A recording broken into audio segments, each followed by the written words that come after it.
हर्षित landmark, सपनों का घर जैसा आप चाहते हैं हम बनाते हैं। 1, 2 एवं 3 BHK ready position flats. Call 9827321321। और आपको बता दें कि इस वक्त छत्तीसगढ़ के मुख्यमंत्री भूपेश बघेल प्रेस से बातचीत कर रहे हैं। सुनवाते हैं आपको। क्या महसूस किया? पूरे प्रदेश में योगी सरकार के खिलाफ खूब वातावरण है।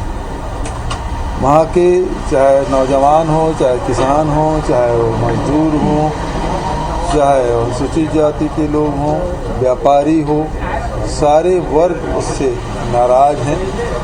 और जो प्रारंभिक रूप से जो देखने को मिला वो यही है, योगी जी के सरकार को जाना तय है। प्रियंका गांधी से अलग काफी देर तक चर्चा हुई, क्या कुछ? अब वो तो बंद कमरे की बात है, कुछ साथियों के साथ बैठ के पूरे देश का कोई बताइए तो बता दीजिए। अब रणनीति की बात है जिसमें जनता के बीच में जिन मुद्दों को लेके जाना उस पर चर्चा हुई, और हमारे साथियों को जो यात्रा निकलनी है उसके बारे में बात हुई। मैं समझता हूँ शायद आज वो प्रेस कॉन्फ्रेंस कर रही होंगी, आज लेंगी या कल लेंगी, सबको जानकारी होगी। सर, जम्मू कश्मीर में सेना और आतंकी मुठभेड़ में 4 जवान सहित एक DCO शहीद हो गया है। ये बेहद दुखद खबर है कि इस मुठभेड़ में हमारे जवान शहीद हुए। लगातार सीमाओं में जो तनाव बढ़ रहा है वो ठीक बात नहीं है, लेकिन जो बहादुर जवान जो शहीद हुए हैं उसे मैं नमन करता हूँ, उसके परिवार के प्रति संवेदना व्यक्त करता हूँ। सर, लगातार आतंकी गतिविधियां बढ़ती आ रही जम्मू कश्मीर में। वो तो केंद्र सरकार को देखना चाहिए। एक तरफ चीन की सीमा में भी दबाव पड़ रहा है, चीन हमारी ज़मीन में लगातार कब्जा कर रहे हैं, और दूसरी तरफ पाकिस्तान में भी जो आतंकी गतिविधि है उसके माध्यम से कश्मीर में जो पिछले दिनों शिक्षकों की जो हत्या की गई अभी लगातार और बढ़ रहे हैं। तो जो सरकार, केंद्र सरकार जो दावे कर रही है कि हम पूरे हमने कंट्रोल कर लिया है, तो वो दावे खोखले साबित हो रहे हैं। सर, पिछले 2 साल में राइस मिलर्स के 500 करोड़ रुपए बाकी हैं, और इसको लेकर राइस मिलर्स जो राज्य सरकार के खिलाफ एक प्रदर्शन भी करने जा रही है, इसको लेकर बैठक भी आयोजित की जा रही है। सर, कब तक चुकाई दी जा सकती है? बहुत सारा राइस मिलर्स 500 करोड़ रुपए की खाद्य मंत्री देखेंगे उसको।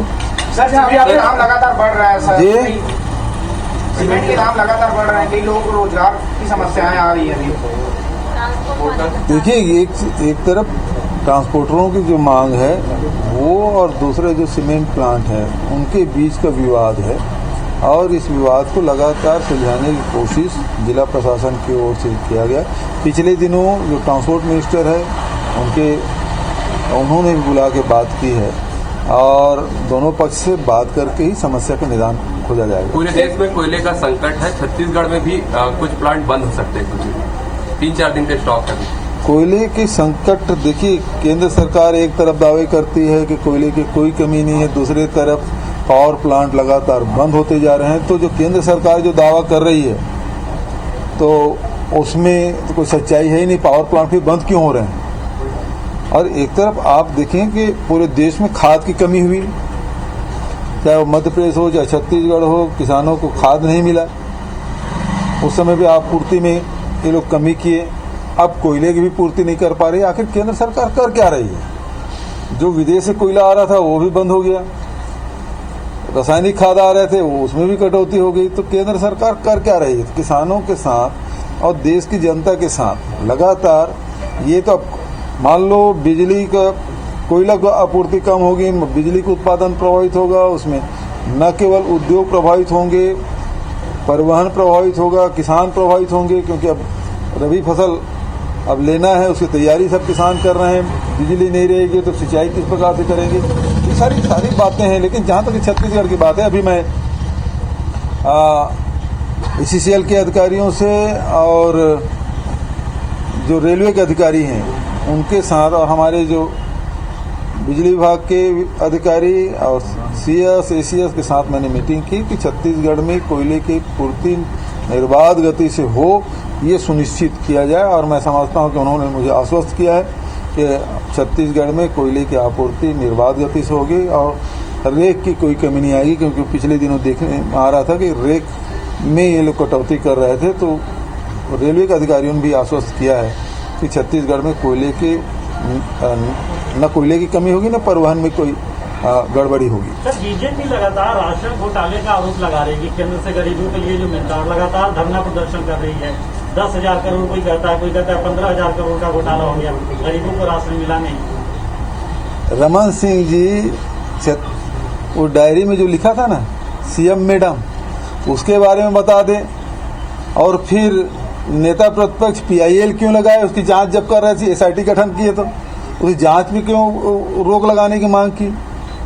चावल घोटाला तो ये लोग किए हैं, अब वो जबरदस्ती ये कोई बात कर रहे हैं, उसके पास कोई तथ्य तो रखे। जबरदस्त किसानों को, आम उपभोक्ताओं को गुमराह क्यों कर रहे हैं। हमने तो राशन में ऐसी व्यवस्था कर दी, जो यह हर चुनाव के पहले राशन कार्ड बनवाते थे, चुनाव संपन्न के बाद 10 लाख से 16 लाख राशन कार्ड निरस्त करते थे। ये इनके शासनकाल में हर इलेक्शन में ये लोग किए। हमने तो सीधा आधार कार्ड से लिंक कर दिया, और आधार कार्ड से लिंक करने के बाद कोई गड़बड़ी होने की संभावना नहीं। 98% लोगों के पास राशन कार्ड है, और उसमें से 98% लोगों के जो राशन कार्ड है वो आधार से लिंक हो गया है। तो गड़बड़ी होने का सवाल नहीं उठता। फिर किस भ्रष्टाचार की बात करते हैं वो। उनका कहना है कि गरीब कल्याण जो योजना है उसके तहत 5 किलो जो चावल देना था, उसमें कुछ लोगों को नहीं दिया गया, कुछ